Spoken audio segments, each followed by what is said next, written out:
నమస్తే. Welcome to our channel. Senior journalist Damu Balaji గారున్నారు. వారితో మాట్లాడదాం. సార్ నమస్తే సార్. నమస్తే. సార్ నిన్న అమెరికా అధ్యక్షుడిగా ట్రంప్ ప్రమాణ స్వీకారం చేశారు.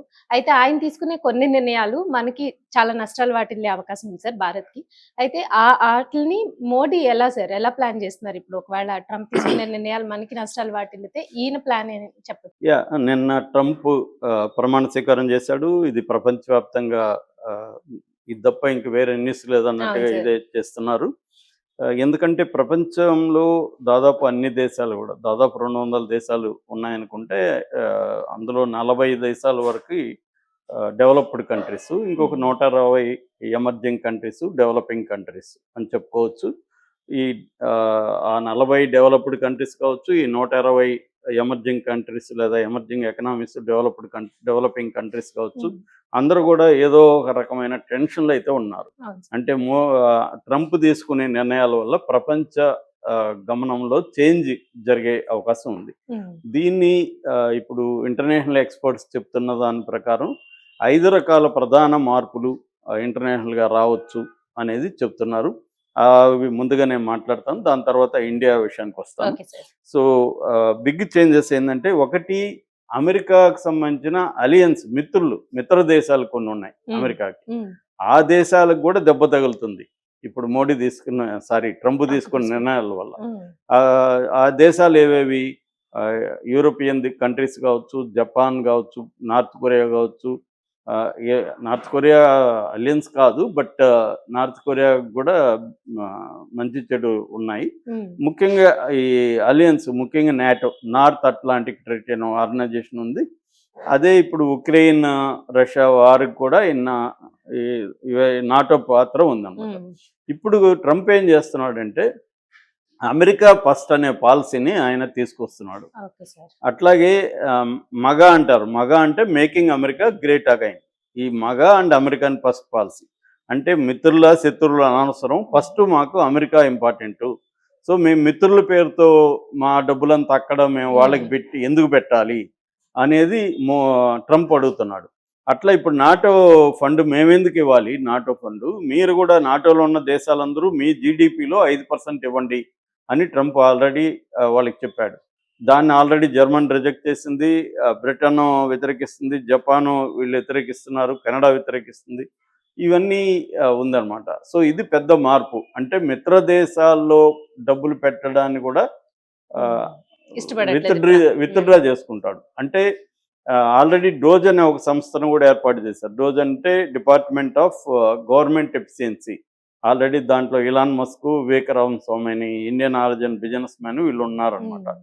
కాకపోతే వివేక్ రామస్వామి బయటికెళ్ళిపోతున్నాడని వార్తలొచ్చాయి. Okay sir. ఏదేమైనా గవర్నమెంట్ ఎఫిషియన్సీ అంటే గవర్నమెంట్ స్పెండ్ చేస్తున్న అమౌంట్‌ని తగ్గించాలి. హ్మ్. యాక్చువల్‌గా ఇవాళ అమెరికన్ గవర్నమెంటు వాళ్ళ జీడీపీలో 25, 30% అమెరికన్ గవర్నమెంట్ స్పెండ్ చేస్తుంది వేరియస్ హ్మ్. దీనికోసం. ఒకటి, తన మిత్ర దేశాలకు సపోర్ట్‌గా ఫండింగ్ ఇవ్వడం, డిఫెన్స్ కావచ్చు, ఇంకో దానికి కావచ్చు. 2, ఇంటర్నల్‌గా పెద్ద కంపెనీలకి బెయిల్ ఔట్ ప్యాకేజెస్ ఇవ్వడం. హ్మ్. ఫర్ ఎగ్జాంపుల్ అమెరికాలో జాంబీ కంపెనీలంటే వాళ్ళ రెవెన్యూ అనేది వాళ్ళ అప్పులకి వడ్డీ కట్టడానికి కూడా సరిపోదు. అలాగా హ్మ్. వరుసగా 3 ఏళ్ళు గాని జరిగితే దాన్ని జాంబీ కంపెనీ అని పిలుస్తున్నారు. ఓహ్! సో, అలాంటి కంపెనీలు మూసేయాలి మామూలుగా అయితే. అవును సార్. కానీ అమెరికన్ గవర్నమెంట్ ఏం చేస్తుంది, అలాంటి కంపెనీలకి బెయిల్ ఔట్ ప్యాకేజ్, అంటే వాళ్ళకి డబ్బులిచ్చి వాళ్ళ నష్టాల్ని నివారించే ప్యాకేజీ, వాళ్ళ అప్పుల్ని తోసేసే ప్యాకేజీ ఇవి చేస్తుంది. ఈ జాంబీ కంపెనీలు అమెరికాలో 20% వరకు ఉన్నాయండి మొత్తం కంపెనీల్లో. హ్మ్. అంటే ఇది ఇట్లాంటి వాటినన్నిటిని కూడా ట్రంప్ కట్ చేసి, అంటే డొమెస్టిక్‌గా వితిన్ అమెరికాలో గవర్నమెంట్ ఎక్స్‌పెండిచర్‌ని కట్ చేయడం, గవర్నమెంట్‌ని మోర్ ఎఫిషియెంట్‌గా పనిచేయించడం అనేది ఒకటి. తన మిత్రులకి హెల్ప్ చేస్తున్న చోట కట్ చేసుకోవాలి. అందుకనే ఇజ్రాయెల్‌ని కూడా బెదిరించాడు. ఇజ్రాయెల్‌కి ఫండ్ కూడా మేము తగ్గించేస్తామని చెప్తున్నాడు. అందుకనే ఇజ్రాయెల్ శాంతి ఒప్పందం చేసుకోమన్నాడు హమాస్‌తో. హమాస్‌తో ఇజ్రాయెల్ శాంతి ఒప్పందం కూడా చేసుకునింది. అంటే హ్మ్. చాలా వేగంగా కదులుతున్నాడు ట్రంప్. ఈ చేంజ్ ఫస్ట్ చేంజ్. రెండవది, ఆపర్చునిటీ ఫర్ రైవల్స్. అంటే అమెరికాకి రైవల్స్‌గా కొంతమందున్నారు. రష్యా గావచ్చు, చైనా గావచ్చు, నార్త్ కొరియా గావచ్చు, ఇలాంటోళ్ళు. ఇలాంటి వాళ్ళకు దీనివల్ల ఆపర్చునిటీస్ కూడా వస్తాయని చెప్తున్నాను. ఫర్ ఎగ్జాంపుల్ ఇప్పుడు ఉక్రెయిన్‌తో వారు పోతే రష్యా కొంత బెనిఫిట్ అయ్యే అవకాశం ఉంది. రష్యా మీద ఆల్రెడీ ఆంక్షలు ఉన్నాయి, ట్రేడ్ ఆంక్షలు, ఎకనామిక్ ఆంక్షలు, అవన్నీ కూడా తగ్గితే రష్యాకి హెల్ప్ అవుతుంది. సో అలాగే నార్త్ కొరియా ప్రెసిడెంట్ కూడా గతంలో కూడా ట్రంప్తో కలిసాడు కిమ్. చైనా కూడా ఎలా అవుతుంది అనేది నేను సపరేట్గా మళ్ళీ చెప్తాను. Okay sir. దీని తర్వాత రైజింగ్ ప్రొటెక్షనిజం, ఇది మేజర్ ట్రంప్ పాలసీ. ఆయనకి తారిఫ్ అంటారు, అంటే మన దేశంలో ఇప్పుడు ఇంపోర్ట్ చేసుకుంటాం కొన్ని వస్తువులని, వాటి మీద సుంకం వేస్తాం, దాన్ని తారిఫ్ అంటారు ఇంగ్లీష్లో. ట్రంప్ పదే పదే ఏం చెప్తాడంటే ప్రేమ మతం, ఈ 2 పదాల తర్వాత నాకు డిక్షనరీలో ఇష్టమైన పదం తారిఫ్ అని చెప్పాడు ఆయన. సో ఐ లవ్ తారిఫ్ అని ఆయన ప్రకటించాడు. అంటే అర్థమేంటి, ఆయన చైనా మీద 100% టారిఫ్స్, తర్వాత మెక్సికో ఇలాంటి దేశాల మీద, కెనడా, మెక్సికో వాటి మీద 25%, ఇతర గ్లోబల్గా అందరి మీద 10% టారిఫ్స్ విధిస్తానని చెప్తున్నాడు. ఈవెన్ ఇండియాని కూడా ఆయన కింగ్ ఆఫ్ టారిఫ్స్ అన్నాడు గతంలో. ఇండియా మా గూడ్స్ మీద ఇండియా టారిఫ్ వేస్తుంది, మేము ఒక సైకిల్ మేము అక్కడికి పంపించాం అనుకో, దాని మీద 100% వేస్తే వాళ్ళ దేశం నుంచి ఒక సైకిల్ మా దేశంలోకి వస్తే మేము కూడా 100% వేస్తానని గతంలో ఇండియా గురించి కూడా ఆయన చెప్పాడు. ఇది మేజర్ ఆయన తీసుకుపోయే నిర్ణయాలలో ఇది ట్రేడ్ వార్స్కి దారితీసే అవకాశం ఉంది వరల్డ్ వైడ్గా. ఎందుకంటే ఇప్పుడు అమెరికా టారిఫ్స్, అమెరికాకి ఎక్స్పోర్ట్ చేస్తారు, ఆ వస్తువుల మీద వాళ్ళు సుంకం అనేది పెంచుతారు. పెంచినప్పుడు అమెరికా నుంచి ఇంపోర్ట్ చేసుకునే దేశం కూడా పెంచుతుంది కదా, దీనివల్ల ట్రేడ్ వార్స్ వచ్చే అవకాశాలు బలంగా ఉందనేది రీసెంట్గా IMF కూడా ప్రకటించింది అనమాట.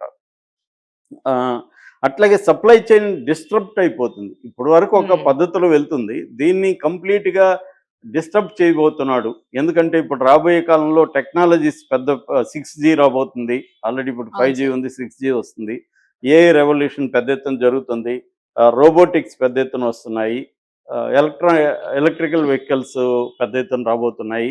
ఇవన్నీ కూడా డిస్రప్ట్ అయిపోయే అవకాశం ఈ టారిఫ్స్ వల్ల ఉందన్నమాట. ఆల్రెడీ చైనా ఉంటుంది నువ్వేస్తే మేము కూడా వేస్తామని చెప్తుంది. ఆల్రెడీ ఇండియాలో ఎక్కువ వేస్తున్నారు. ఇప్పుడు ఇండియన్ ఎక్స్పోర్ట్స్ అంతా కూడా ఎక్కువగా నెంబర్ 1 అమెరికా ఉన్నింది మొన్నటి దాకా. 2024లో చైనా మనం నెంబర్ 1 అనమాట. మన దేశం నుంచి ఎక్స్పోర్ట్స్ చేసే కంట్రీస్లో హైయెస్ట్ వచ్చి చైనా వచ్చింది. మళ్ళీ ఇప్పుడు అమెరికా వచ్చిందని చెప్తున్నారు రీసెంట్గా. సో ఇలాగా ఏదేమైనా అమెరికా, చైనా మనకి ఎక్కువగా మనం ఎక్స్పోర్ట్ చేసే కంపెనీ. సో దానివల్ల డిస్టర్బ్ అవుతుంది.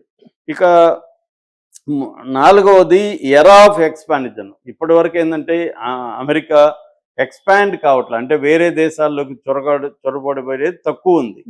ఇతను ఏం చేస్తున్నాడు, ఇంతకుముందు ఐసోలేషన్లో ఉండాలనేది ఇతను పాలసీ ఉండేది, ఇప్పుడు ఎక్స్పాండ్ అవుతాం అనుకుంటున్నాడు. అందుకనే కెనడాని 51st స్టేట్గానే కలుపుకుంటున్నాను అంటున్నాడు.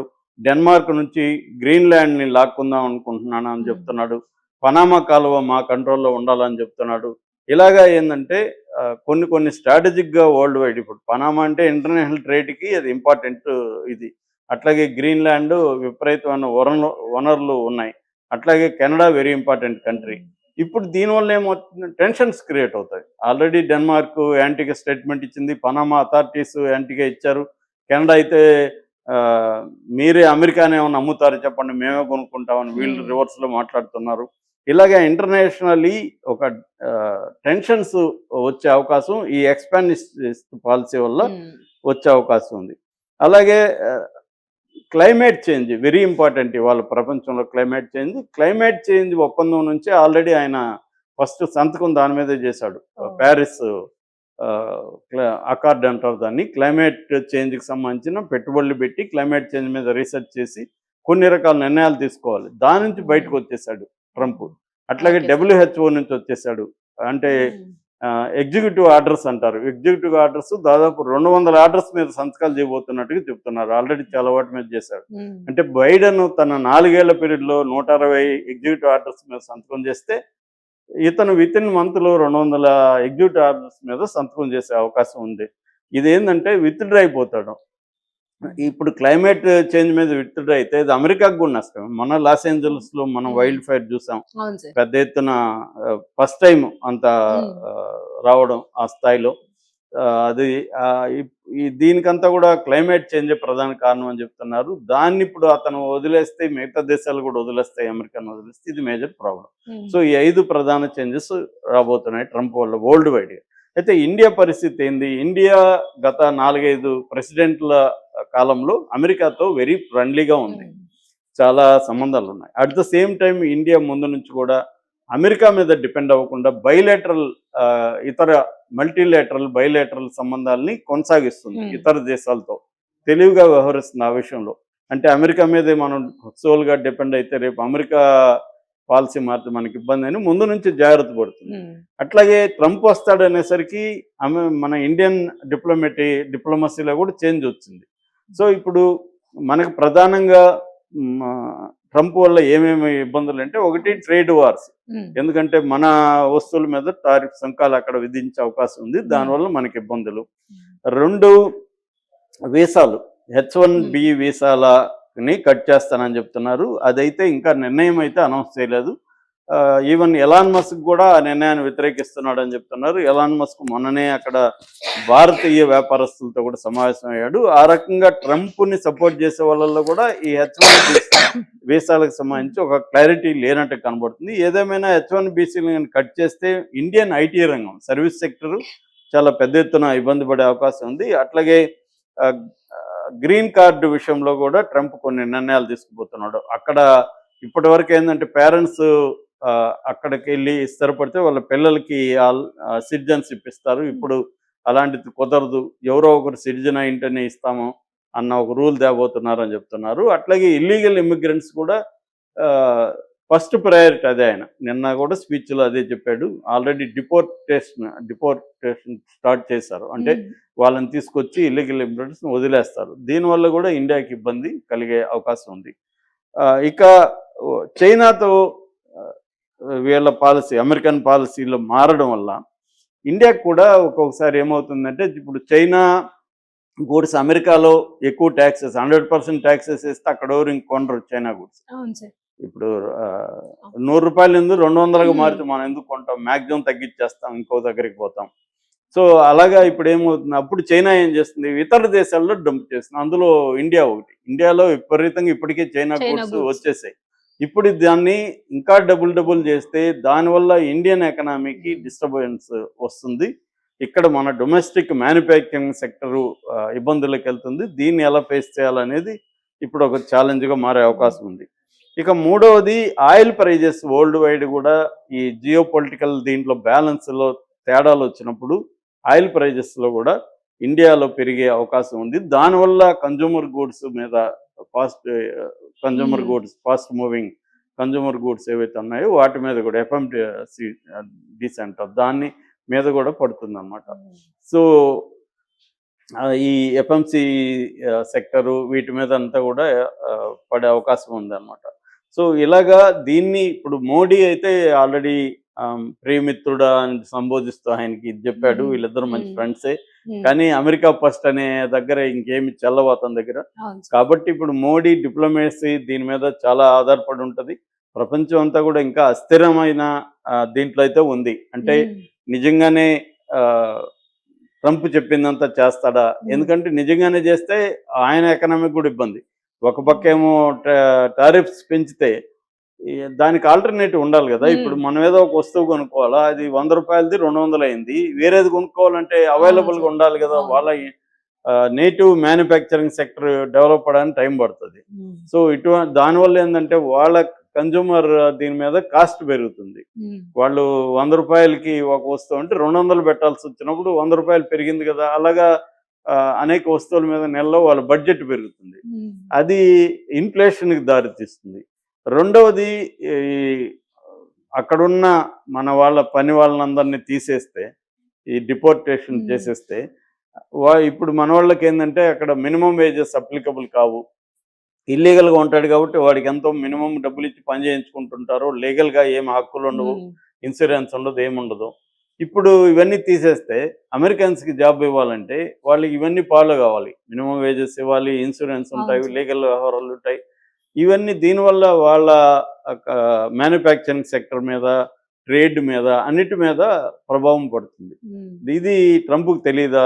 తెలుసు. కాకపోతే ఏంటంటే అతను ఒక దూకుడుగా బెదిరించి తన కంట్రోల్లోకి ప్రపంచాన్ని తీసుకురావాలి అన్న దీంతో వెళ్తున్నాడు తప్ప అన్నీ అమలు చేస్తాడనే దాంట్లో ఎవరికి కూడా నమ్మకం లేదు. సో ఆ రకంగా ఇండియాకి ఛాలెంజెస్ అయితే ఉన్నాయి. అట్ ద సేమ్ టైం కొన్ని బెనిఫిట్స్ కూడా జరిగే అవకాశం ఉంది. అది మోడీ దీని మీద కూడా ఆధారపడుతుంది. వరల్డ్ వైడ్గా ట్రంప్ ఎలాంటి నిర్ణయాలు తీసుకుపోతున్నాడు ఈ 100 రోజుల్లో క్లారిటీ వచ్చే అవకాశం ఉంది. ఏదేమైనా ఆల్రెడీ మనకు నష్టం అయితే జరుగుతుంది. ఎందుకంటే ట్రంప్ రావడంతో ముఖ్యంగా అమెరికన్ పెట్టుబడిదారులు మిగతా వాళ్ళు మన స్టాక్ మార్కెట్ల నుంచి పెట్టుబడులను ఉపసంహరించుకుంటున్నారు పెద్ద ఎత్తున. సో కొన్ని బిలియన్ డాలర్లు ఆల్రెడీ ఉపసంహరించుకున్నారు. దానివల్ల మన మార్కెట్లు పడిపోతున్నాయి. ఎప్పుడూ లేనంతగా 2016 తర్వాత బీభత్సంగా మన స్టాక్ మార్కెట్లు ఈరోజు కూడా నెగిటివ్తోనే స్టార్ట్ అయినాయి. నిన్న లైట్ బ్యాంకింగ్ సెక్టర్ వల్ల నిన్న కొద్దిగా ప్లస్లోకి వెళ్ళి ఈరోజు మైనస్లోనే స్టార్ట్ అవుతున్నాయి. ఇది పెద్ద ఎత్తున మనకి అంటే డాలర్ బలపడే కొద్దీ రూపాయి ఆల్రెడీ ఆల్ టైమ్ లోకి వెళ్ళిపోయింది. 86+ వెళ్ళిపోయింది ఒక డాలర్కి. దాని ఎఫెక్ట్ ఇదవుతుంది. ట్రేడ్ డెఫిసిట్స్ పడిపోతున్నాయి. మన ఎక్స్పోర్ట్లు తగ్గిపోయి ఇంపోర్ట్లు పెరిగితే ట్రేడ్ డెఫిసిట్ అంటే ఫారిన్ కరెన్సీ నిల్వలు పడిపోతాయి.